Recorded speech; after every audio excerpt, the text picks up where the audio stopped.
2017-es parlamenti ülésről egy felszólalást, hogyha megengedik, bocsánat, kell egy másik szemüveget venni.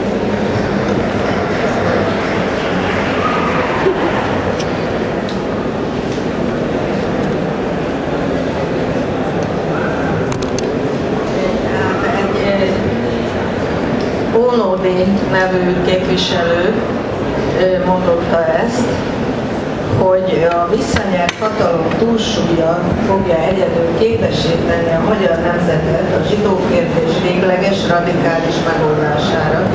Ez pedig nem lehet más, mint hogy a zsidóknak el kell tűnniük a történelem színpadáról. 1982. Egy óriási különbség van, és ezt szeretném hangsúlyozni, és ez az Ungvári Krisztián könyvében csodálatosan látszik. Ekkor ez a mondat, ez fújolást, bekiabálást és elhallgattatást eredményez. És nem jött létre az antiszemita párt, amelyet létre akartak hozni. És mint tudjuk, a Tisza-Eszlári perben az Ötvös Károly közben működésére a megvádolt zsidókat szabadon engedték, mint ártatlanul. Tehát ez egy óriási különbség, de hogy a gyökerei, még a verbális gyökerei is ennek a nagyon drasztikus megfogalmazásra is elhangzó, és ez kétségtelenül így, ilyen kategorikusan először magyar hivatalos szájból, hivatalos helyen, én úgy tudom, hogy először hangzott.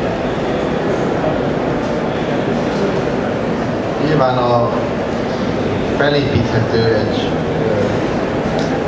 egyenes vonal a Tisza-Eszlától Auschwitzig, csak azt gondolom, hogy ez elfedne nagyon fontos különbségeket, amiről beszélni kell. Természetesen Tisza-Eszlátban is a jogegyenlőség volt végső soron az, amit megkérdőjeleztek, és ugye Auschwitzban is a jogegyenlőség volt, csak hát más-más konzekvenciákkal. Az én könyvemben a legfőbb üzenet, én ennek a dolognak a modernitással való összefüggéseit kutattam, és mivel az egész a 20. század első felében egy olyan kontextusban jelentkezett, hogy a mindenható állam jogosult arra, hogy megmondja, hogy kit támogasson, kit pedig ne támogasson, és ez a nem támogatás adott esetben milyen negatív diszkriminációkkal is párosuljon. Ráadásul mindez korán sem csak is és kizárólag zsidókkal szemben. Ezt nagyon fontosnak tartom hangsúlyozni. Egyáltalán nem csak zsidókkal szemben alkalmazott dolog, hanem számtalan példa van rá, amikor mások nagyon hasonló okokból, először hasonló, aztán természetesen más jellegű sorsra jutnak. Ebből látszik, hogy Tisza-Eszlár alapvetően azért nem egy modern antiszemita jelenség szerintem, hanem ez a vérvádas antiszemitizmus, ez mindig is volt, és lehet, hogy cinizmusra ezt mondom, mindig is. Azonban az a típusú ötlet, hogy mondjuk a nemzeti vagyon növelése és az egyének jólétének a növelése az a lakosság szám csökkentése által is lehetséges, de azt gondolom, az egy nagyon modern dolog. Ilyen nem volt mondjuk a középkorban, nem volt középkori uralkodó, aki arra gondolt volna, hogy ha mondjuk minden 10. parasztot vagyon növeti, akkor azoknak a vagyonát kioszthatja a többiek között és a boldogság. Ez egy 20. századi jelenség, és ezt próbáltam azt hiszem megírni a könyvben, és ez azt gondolom nagyon nagy különbség talán a kettő között.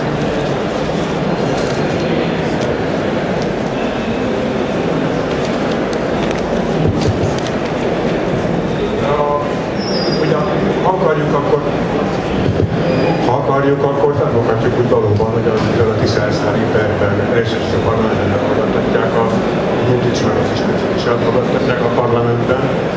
Istóci Győző az, aki megvárja alapítani az antiszemita pártot, később is alapítják. Fölfoghatjuk úgy is, meg a perben felmentik a váltottakat, hogy ez is egy sikertörténetet annak az országnak akkor, annak az akkori magyar liberalizmusnak a hatalmas sikere az, hogy megkérdezik, gátatták ennek az antiszemitizmusnak.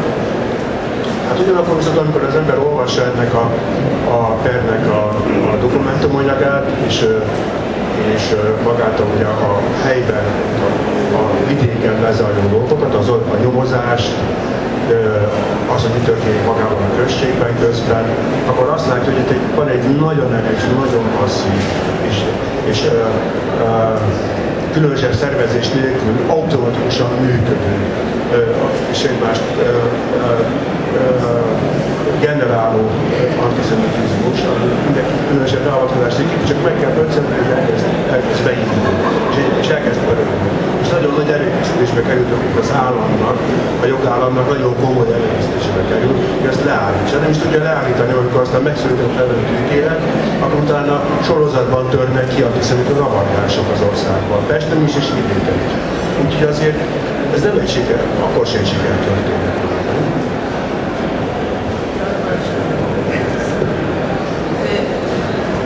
Szóval az, hogy a Krisztián könyvében az a reveláció, számomra is az volt a reveláció, hogy végig kísérheti az ember az ő kutatásai nyomán azt, hogy ezek a gazdasági megfontolások, tehát az, hogy a zsidóknál felgyűlt vagyont mi módon lehet megszerezni vagy szétosztani, és hogy ezt hogy lehet úgymond idézőjelben a jog eszközével egy darabig keresztül vinni, aztán pedig természetesen már csak a fegyver és az erőszak eszközével a végén.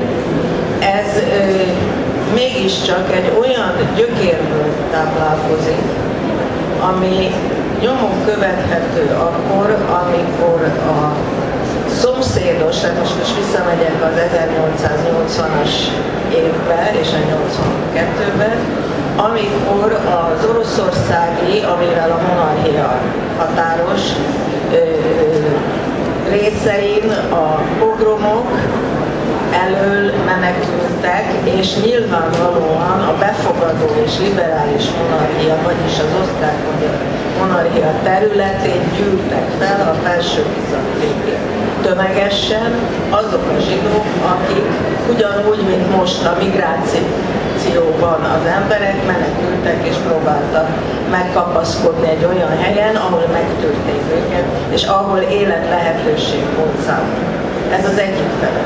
A másik fele viszont az, hogy ezzel nyilvánvalóan egy veszélyérzet keletkezett, hogy mi lesz itt a jó Isten, hogyha ezek tömegesen jönnek, és akkor velük úgy mondta, akik itt vagyunk őshonosak, mi fog történni. Hiszen, és itt ez a gazdasági motiváció, és ez a félelem, az tulajdonképpen itt tetten érhető. Én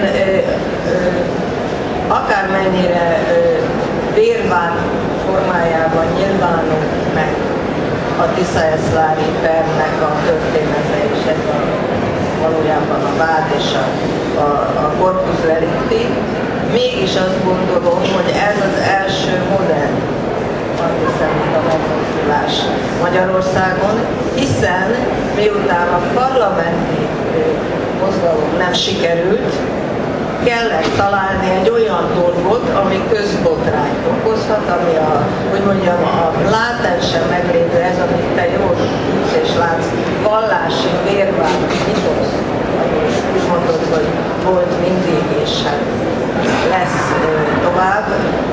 Én egy optimista lélek vagyok, azt hiszem egyszer vége lesz, tehát ez az én reménységem.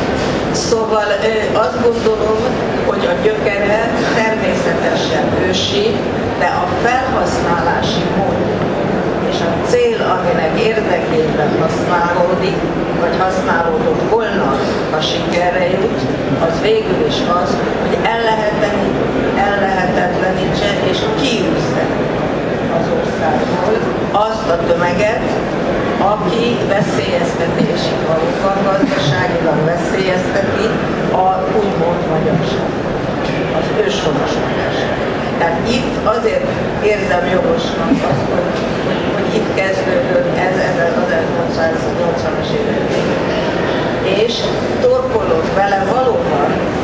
még a 19. század végén olyan, és éppen a Tisza-eszlám felmentő ítéletek kapcsán, pogromokba, felvonulásokba és egyéb kifejezetten társadalmi megmozdulásba, ahol betörték az üzleteket, tehát olyasmivel, ami addig egyszerűen nem létezett Magyarországon. Azért egy ponton én ezzel vitatkozni. Tisza-eszlár esetében lehet, hogy arról volt szó, hogy a zsidók menjenek ki, de a dolognak egy vagyonjogi vonzata akkor még nem igen volt, hiszen a zsidóságnak az a része, aki ellen Tisza-eszlár irányult, az pont alapvetően a ortodox szegény zsidóság volt, akinek vagyonát úgymond szétosztani egy nagyszabású szociálpolitikai program keretében azért se lehetett, mert nem annyira volt ez egy jelentős tétel. Akkor aztán pláne nem. Tehát ennek a modernitás jellegét én azért kicsit vitatnám, de egyébként az igaz, hogy a politikai antiszemitizmus olyan, ami Magyarországon korábban nem volt, az Tisza-eszlárral kezdődik, de ha viszont ezt akkor szerintem nem Tisza-eszlár itt az igazán érdekes momentum, hiszen Tisza-eszláron ez a politikai antiszemitizmus alapvetően mégiscsak kudarcot vall. Az, hogy egy országban vannak antiszemiták, az ugyanannyira nem meglepő, mint ahogy más deviáns jelenségek is vannak, és erre gondoltam, amikor azt mondtam, hogy ilyenek később is lesznek.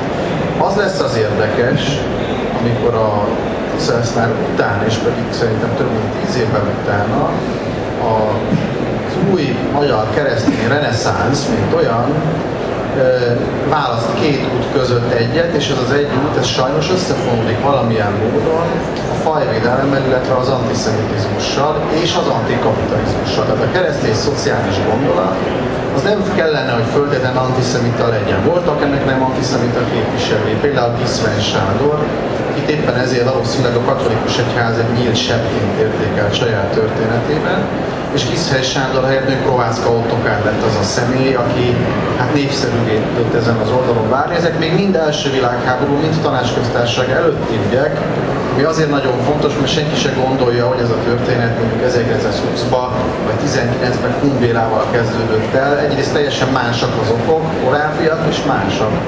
És ilyen szempontból a Tisza-eszlár ezt azért hajlamos elfedni, hogy azt még nem kutatta ki senki sem ilyen, a Vihari Péternek köszönhetünk el egy tanulmányt, a Lövészárkok a Hátországban címmel, ő azt vizsgálta, hogy az első világháború előtt és az első világháború alatt az antiszemitizmus, mint társadalmi közgondolkodási jelenség mennyire és hogyan fogható meg. És eléggé meglepő és sokkoló példákat talált erre, de hát ezt mélységében, tehát amikor szerveződni kezdenek ezek a keresztény szocialista mozgalmak, hogy milyen szövegek hangzanak el békenül abba, ezt nem annyira vizsgálták, mint ahogy csak ilyen részadataink vannak, hogy a Szabó Dezsőnek az első, hogy is mondjam, komolyabb ügyei 1905 körül, azok is szintén már ebbe az irányba mutatnak.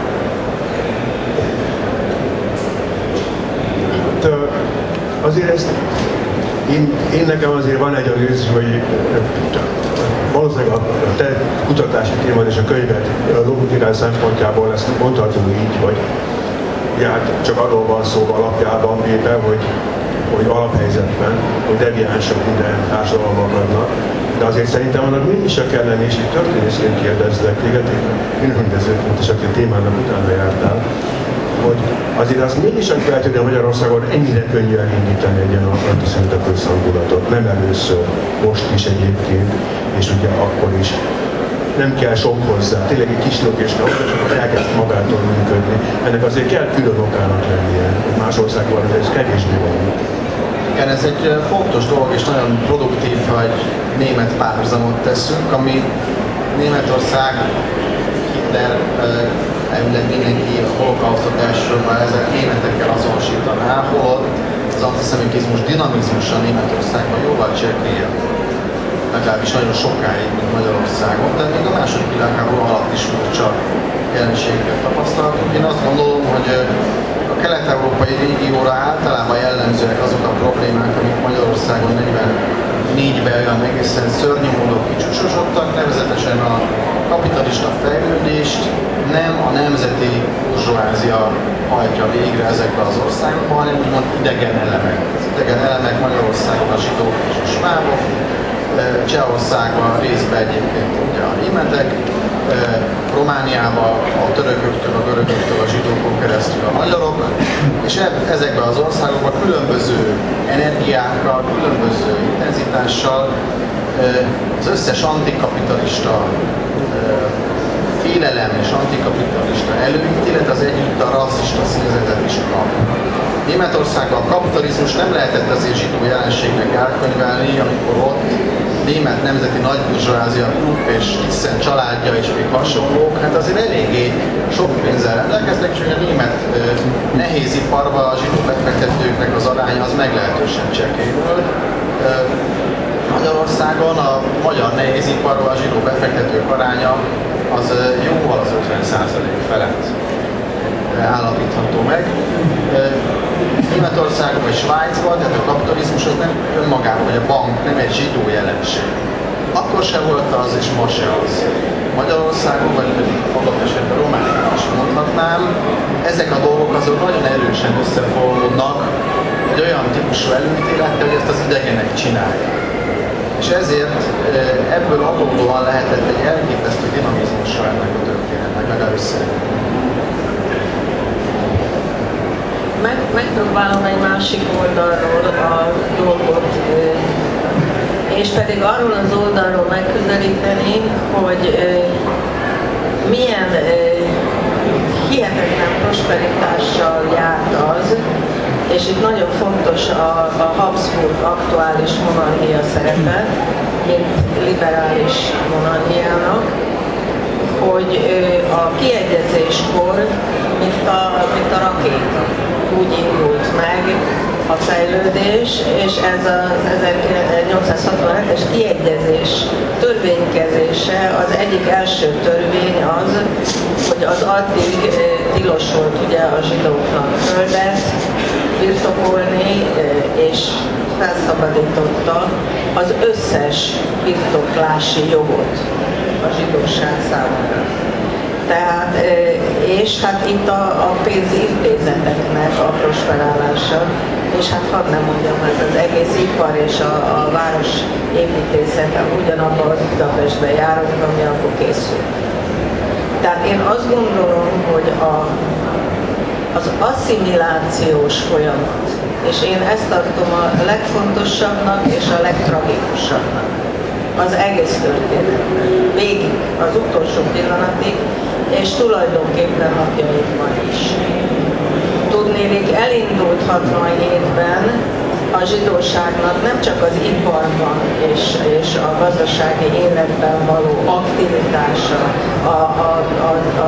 a diplomás pályákon való sikeressége, vagy a művészetben, ha úgy tetszik, de elindult egy óriási és nagyon széles olyan folyamat, amelyben a zsidóság magyarrá vált.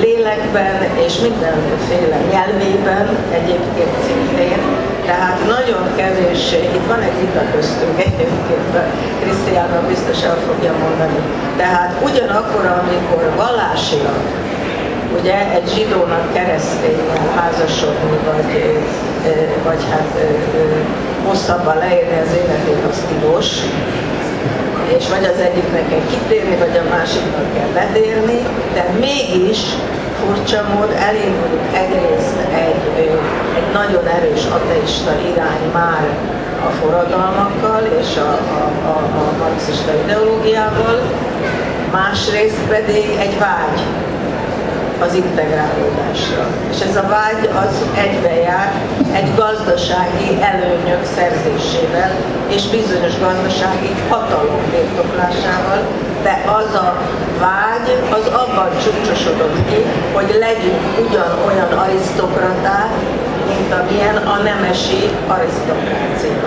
Szokásainkban, rangunkban, egészen a báróságig, és egészen a felsőházig, és az egyenlőségnek ez a feudál nagyon furcsa, szóval ez nagyon tipikusan az osztrák-magyar monarchiára és későbbiekben a horthy korszaknak az összes dekorációjára és jelmezeire és mindenfajta szokására, a vitézségtől kezdve a tolmányig, minden meg a díszmagyarig, mai napig ezek a klisék azok, amik jelkép és szimbolum módon ezt képviseli. És a tragédiát abban látom, hogy ez az iszonyatos törekvés, ez végül is abban csúcsosodik ki, hogy egy katolizált, mélyen vallásos költő Radnóti Miklós ott végezte, ahol végezte, és nem akarok mindenkit felsorolni, aki ott végezte.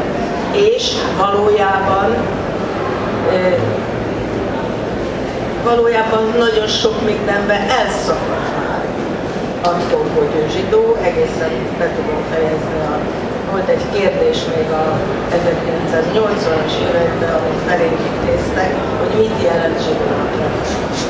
Akkor a Kertész Imre azt felelte, hogy hát hogy ő nem zsidó, ő csak az, akit zsidóként üldöznek. És akkor azt mondtam, hogy hát speciál én is ez így vagyok, hogy ezt én oda-haza így éltem meg. Ma már a Kertész Imre is kénytelen és szükségszerűen rajt van a bélyeg, és muszáj neki úgy viselkednie, hogy ő pedig zsidó. Pedig egész felnőtt életében azt mondta, hogy ő csak egy olyan ember, és olyan ürge, ahogy itt mondaná, akit ő nem érzi ezt a zsidóságot belülről, őt ezért üldözik. Tehát a tragédia az, hogy se a lefogadás nem sikerült, mindazért, amit az Udvari Krisztián végig kísért, de fordítva sem bírt sikerülni, hiszen végül is ezt a rettenetes tömegember ezt elhozta.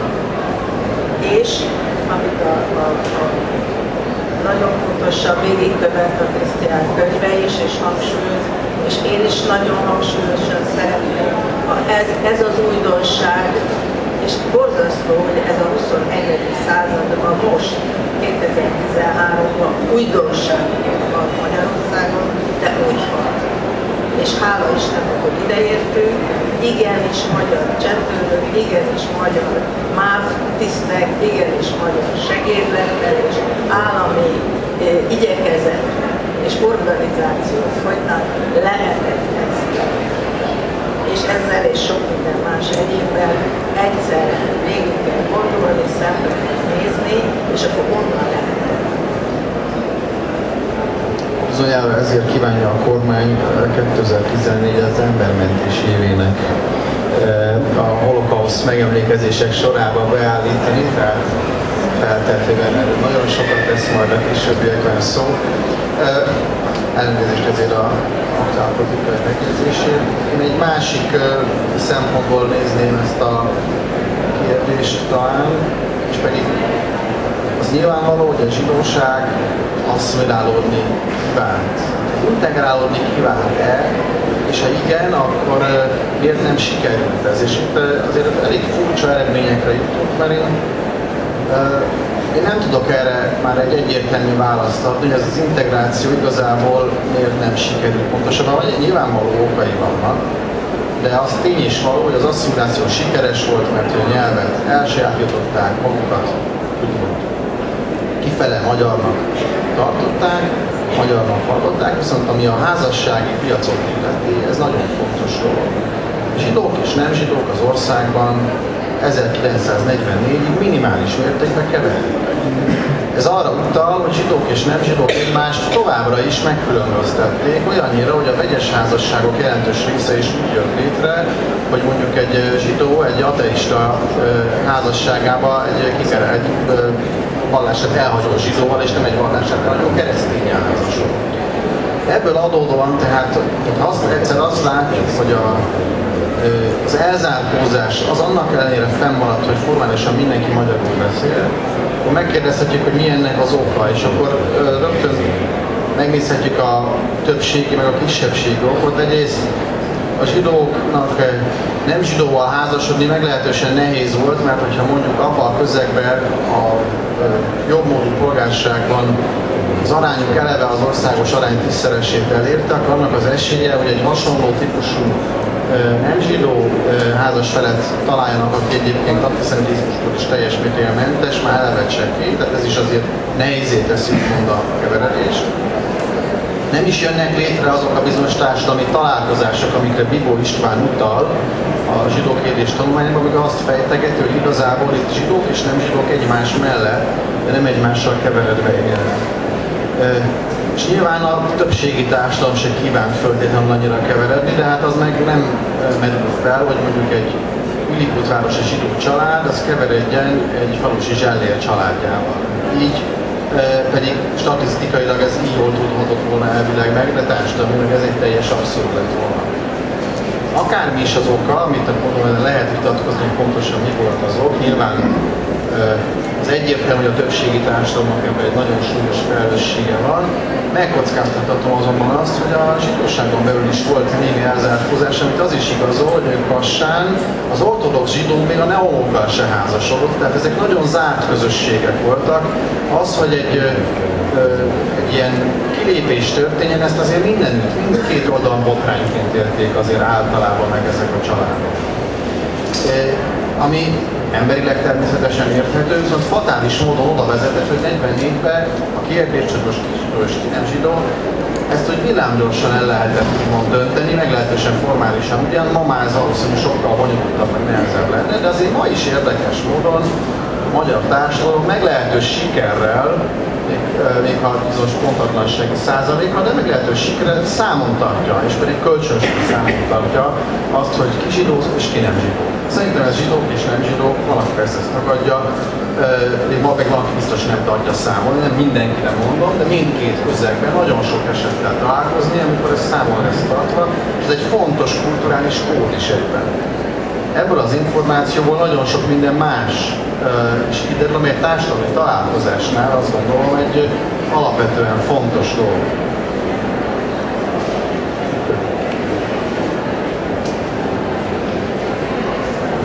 Akarsz erre valamit mondani?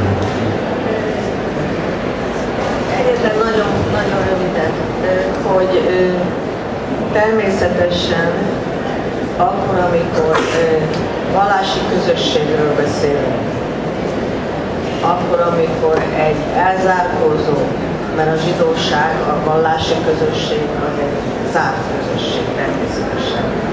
De a 20. században az elején is és a 19. század végén is nagyon kemény mozgalmak voltak, elsősorban a marxista és a proletár forradalom körüli, de egyéb ateista megnyilvánulások, de már a francia forradalomnak a polgárosodott az egalité és fraternité és egyéb jelszavakkal együtt, és az egyház és az állam úgynevezett szétválasztásával kialakuló ateista oktatás, az ezt a zártságot próbálta feszegetni, oldani, és azok az emberek nyilvánvalóan nem a zsellérek. És nyilvánvalóan egy arisztokrata az igen nehéz közel, mármint keresztény magyar arisztokrata nagyon nehezen tudott volna egy zsellér elvenni egy arisztokrata lányt. Tehát a távolságok a társadalomban és a zártság az bonyolultabb folyamat el. De ha ezt a kettőt vesszük, akkor azt kell látnunk, hogy valóban nehezen és küzdelmes úton lehetett kitörni belőle, és ha végigvisszük a párhuzamot, akkor ma is látjuk, hogy cigány és magyar között a házasság, mint olyan, az mit eredményez, pedig, hogy mondjam, nem hivatalosan lehetséges. De ez kevés. Tehát olyan tradíciók vannak, amelyeket meg kell haladni, vagy olyan társadalmi, hogy mondjam, atmoszférát kell teremteni, amiben egyelőre mi még nagyon messze vagyunk. Ettől a mai nap még bezárólag messze.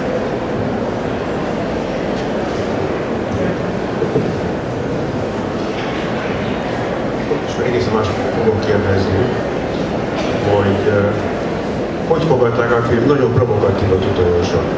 Hogy fogadták? Egyáltalán, hogy sikerült megcsinálnod, ez az egyik. Ez ugye 89, szóval hogy akkor mutatták, vagy 89-ben mutatták be. Hogy sikerült megcsinálni, és hogy fogadták?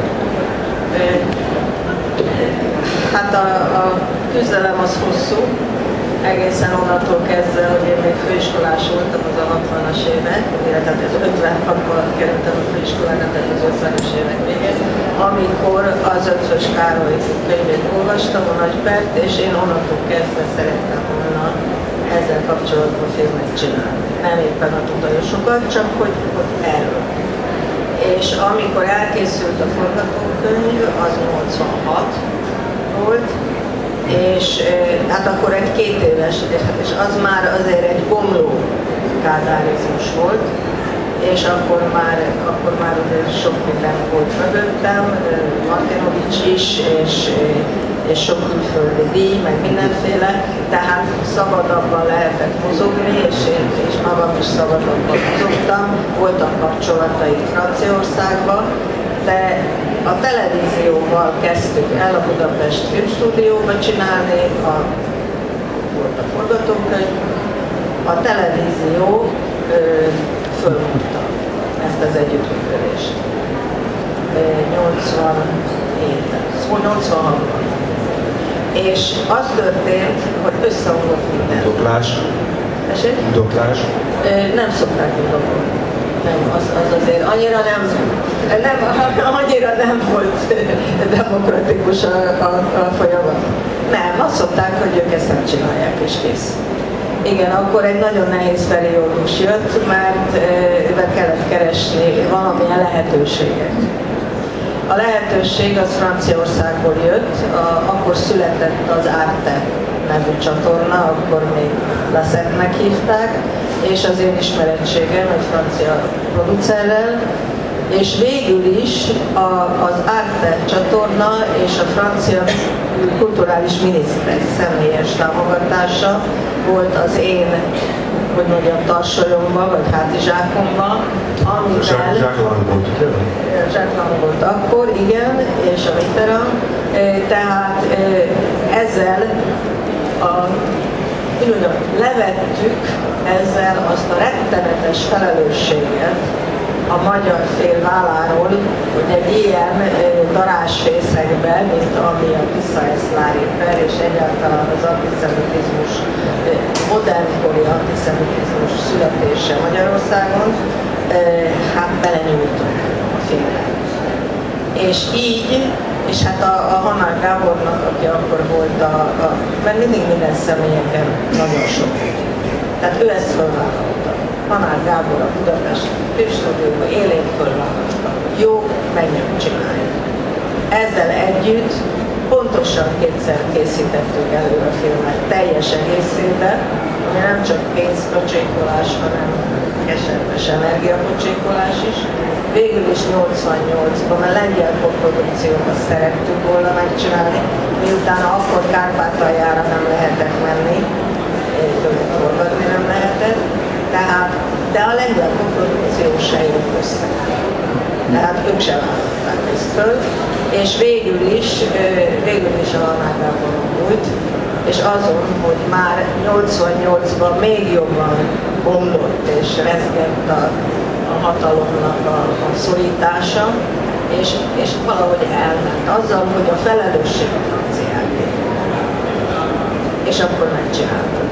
Na most, amire elkészült, addigra kitört a rendszerváltás, mondjam, és a filmszemle, tehát a 89-es filmszemle februárban mutatta be a filmet.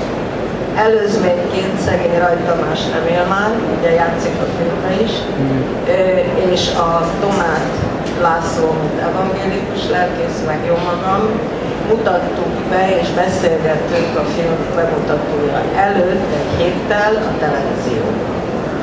A műsor arról szólt, hogy ismerjük meg egymást, tehát a keresztény vallás, a zsidó vallás és vice versa, és valahogy nyissunk az iránt, hogy értsük meg egymást. A másnap az autómat összetörték a ház előtt. Harmadnap kaptam a levelet, első, második, harmadik levelet arról, hogy meglátom, hogy nem végeztek elég alapos munkát, akkor 44-be, de befejezzük. Szóval elindult egy ilyen egészen elképesztő, személyes eseménysorozat.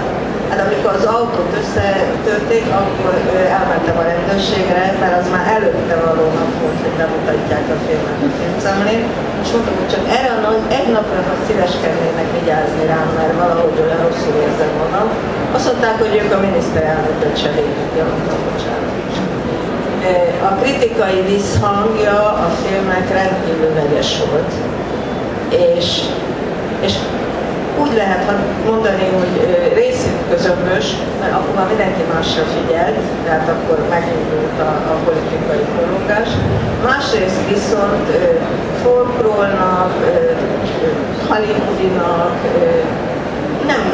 nem szerették a kritikusok a filmet. Szemben az emberekkel nagyon sokan látták a filmet, akkor is. Tehát én azt gondolom, és azután a filmet ellopták az amerikaiak. Nem csak ezt az egy filmet lopták el, előtte is lopták már, de ezt nagyon sikeresen.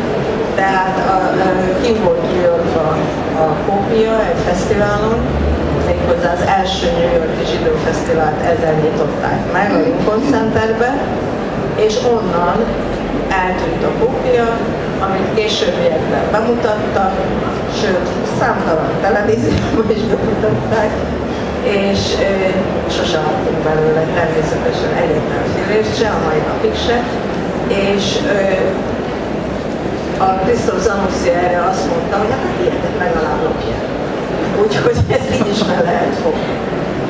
Én azt gondolom egyébként, hogy ezt valóban így is fel lehet fogni, tehát úgy lehet fölfogni, hogy a film végül is a világban nagyon nagy karriert.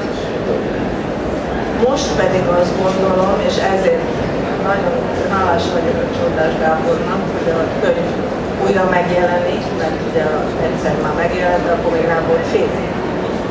És a filmet beletehetjük a zsebébe, és látható lesz. Ezt a filmet azóta sem vetítették Magyarországon, én mikor ez az ominózus felszólalás volt a parlamentben mostanság, hogy mégiscsak a zsidók vágták el a nyakát a Solymosi Eszternek, és ezt már ideje lenne beismerni, akkor, és hát a jogrend akkor megrendült, akkor fölhívtam a televíziónak az elnökét, a mostanit, és levelet is írtam, hogy nagyon szeretném, hogyha nagyon sürgősen sorra tűznék a filmet, mert én nagyon nem szeretném ezt ölbetett kézzel és befogott szájjal végighallgatni, mert felháborít, és nem eleget dolgoztam azért, hogy a köztudatba beleműnjen. Azóta sem. Tehát elnézést, hogy a történet idáig tart, de a történet mindjárt tudjuk idáig tart, és azt gondolom, hogy én tovább fogok azért harcolni, most talán ha a könyv kijön, akkor eredményesebben, apropó is van ezzel a mi, hogy mentjük a zsidómentés évet. Szóval, hogy akkor talán a magyar televízió szíveskedik ezt a régi történetet műsorra. Decemberben jelent meg a könyv, ami azt jelenti, hogy ennek a könyvnek is van már egy recepció története. Mondanál valamit arról, hogy fogadták ezt a könyvet? Nem csak a szakma, a közönség, a sajtó, milyen a tapasztalatai benne? Nagyon sok tapasztalatom azért nincsen, mert szakmai recenzió egy valami megjelent, a Romsi Csignáncé, ami biztos, hogy egy feltűnő dolog, hogy a könyvről pozitív recenziót egyszerre írt a Magyar Nemzet és a Népszabadság is. Tehát ez azt gondolom, hogy egyébként ennél a témánál ráadásul, tehát nem szakácskönyvről van szó, ennél a témánál igazából meglepő, és azt is mutathatja, amit előre sejtettem, hogy a Budapest Ostromán könyvekhez hasonlóan mindenki megtalálja benne azokat a részeket, ami a saját fájdalmára választ ad, amennyiben valaki azért keresi ezt a könyvet, hogy egy személyes, valamilyen személyes fájdalomra találjon benne magyarázatot.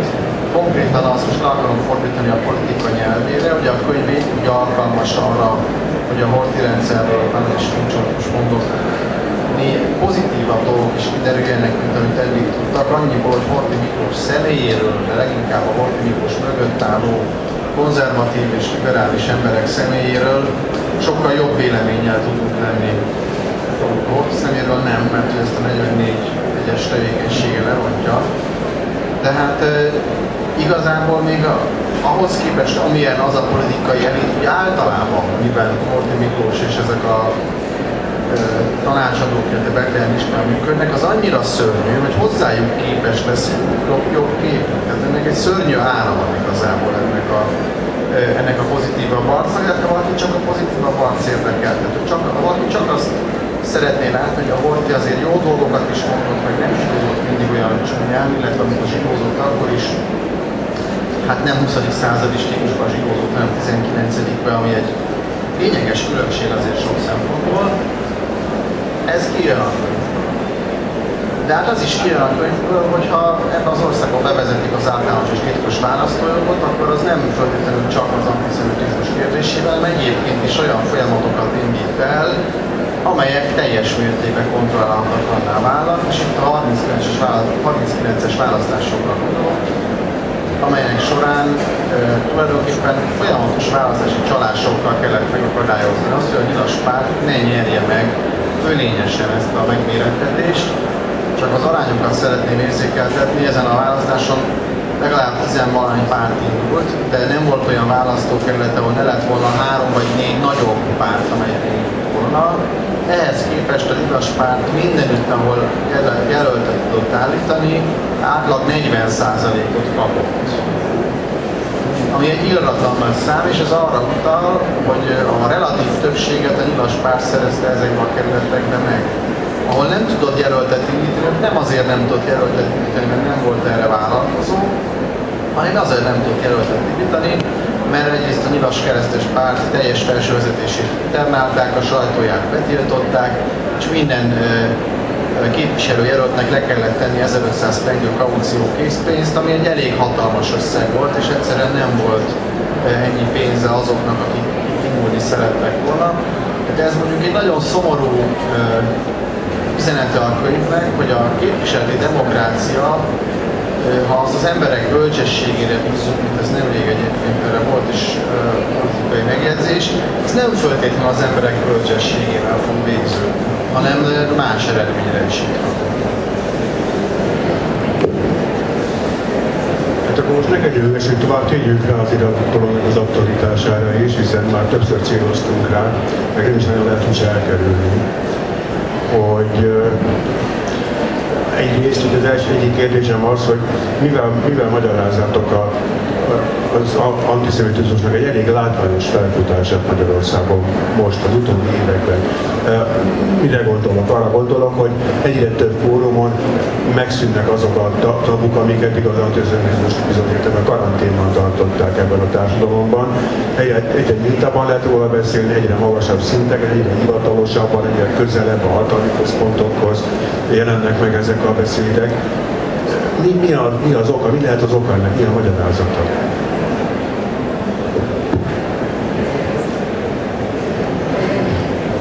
Én azt tudom, hogy ez a dolog az, hogy milyen módon és hogyan született az antiszemitizmus, hogyan hajolt odáig, hogy gyilkolt az utcán és a gázkamrákban, Magyarországon, és ennek folyamán magyarokat ölt, az oly mértékben volt tabu, most visszaidézek, hogy milyen nehéz volt a utoljásokat megcsinálni, az oly mértékben volt tabu, hogy az kultúrpolitikáért abszolút mértékben nem csak felelős a cél, hanem irányító a cél, az, aki egyébként zsidó, és Appernek hívták, az azt nyilatkozta, és azt praktikumot végezte, mint tiltást, hogy zsidók nem voltak, nem vannak és nem lesznek.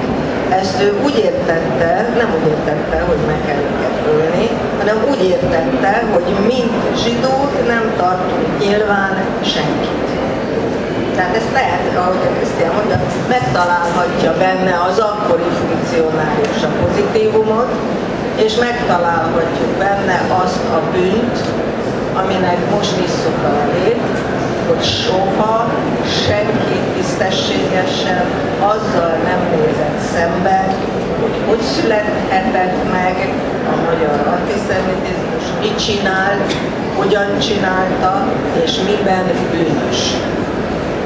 Tehát nem egyszerűen az a szembenézés, ami Németországban még keserősebb és tetszik, hosszadalmas teherrel indult, de végbe ment, és eljutott odáig, hogy ugyan most ott is születnek neonáci megmozdulások, sőt, gyilkolnak neonácik, de annak a nagyon kicsi, annak a regnáló hatalomhoz nincsen köze, kapcsolódási módja sincsen, és a törvénykezés és a jogrend az olyan szigorú ebben az ügyben, amilyen szigorú.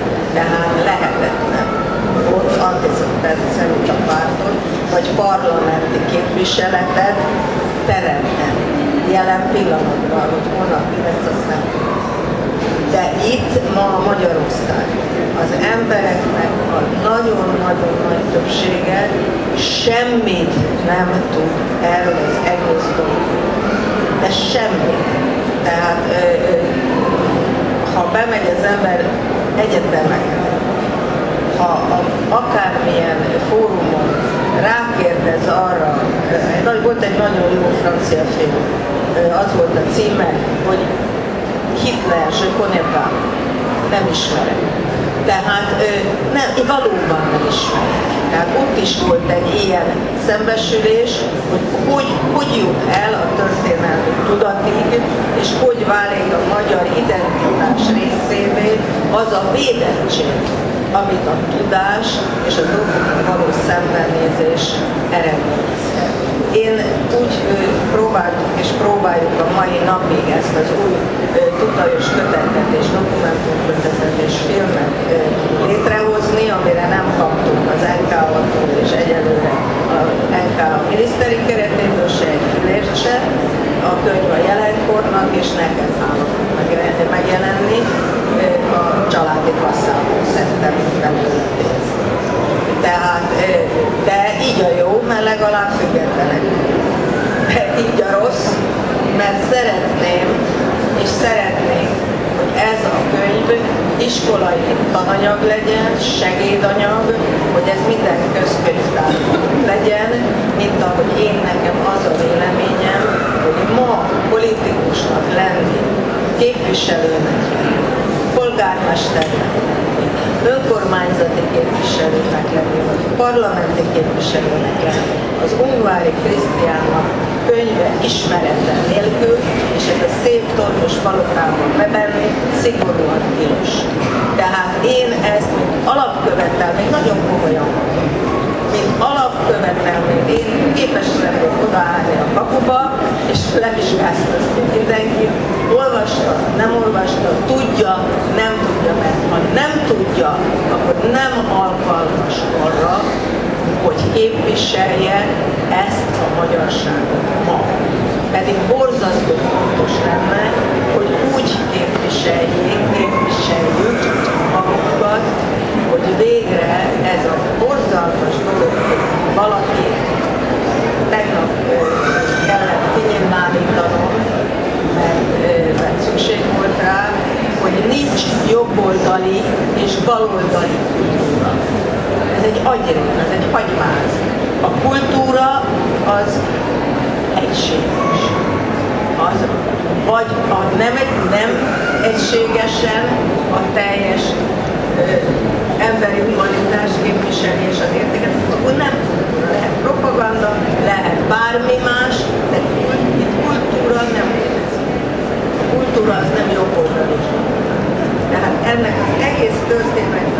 valahogy a tudás és az információ az alapja, és aztán lehet.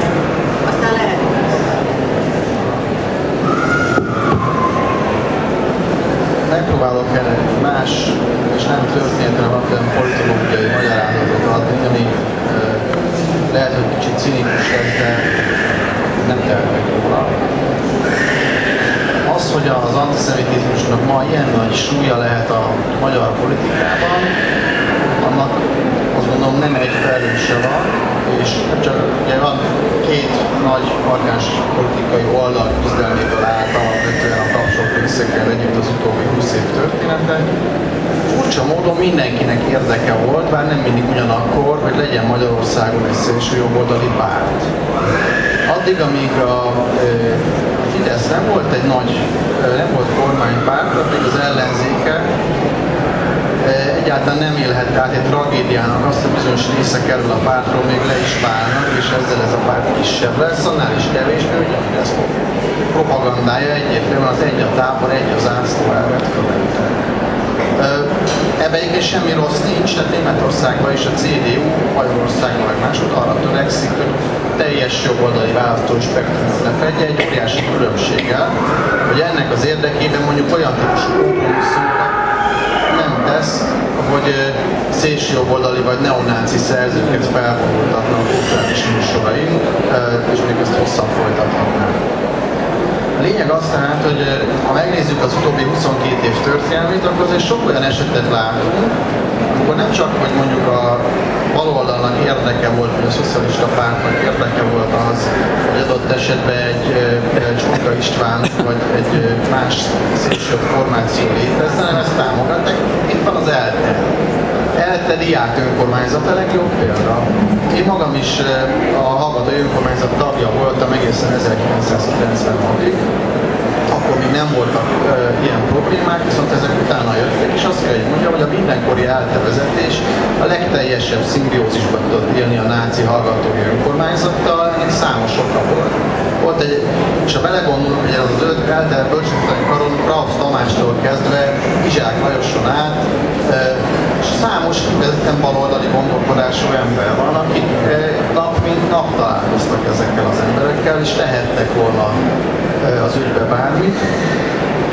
Mivel, hogy ezek a hallgatói önkormányzati tagok egyharmaddal tudnak szavazni arról, hogy legyen egyetemi tanár, ami szerintem helytelen, ezért a mindenkori ELTE vezetése nem piszkálta a hallgatói önkormányzatot, elnézte Kisder anyagi és egyéb ügyeiket, cserébe pedig, ugye mivel egyetlen egy csoport volt az ELTE-n, amelyik meg tudta magát politikailag szervezni, mivel a liberálisok erre eleve von Hauserhoz képtelenek, ezek a jobb, illetve szélső jobboldali erők voltak, és ezért törvényszerűen nácik lettek a hallgatói önkormányzat vezetői, legalábbis nagy részben. Hogy ez mitől változna egyáltalán meg a jövőben, itt elég szkeptikus vagyok, de ezen a ponton gyönyörűen látjuk egy társadalom összjátékát egy kis helyi szinten azért, hogy az alakulhatott ki, hogy a végén ugye ilyen listák születtek, amin a hallgatók származása és mondjuk szexuális orientációja és még egyéb adatok szerepelnek.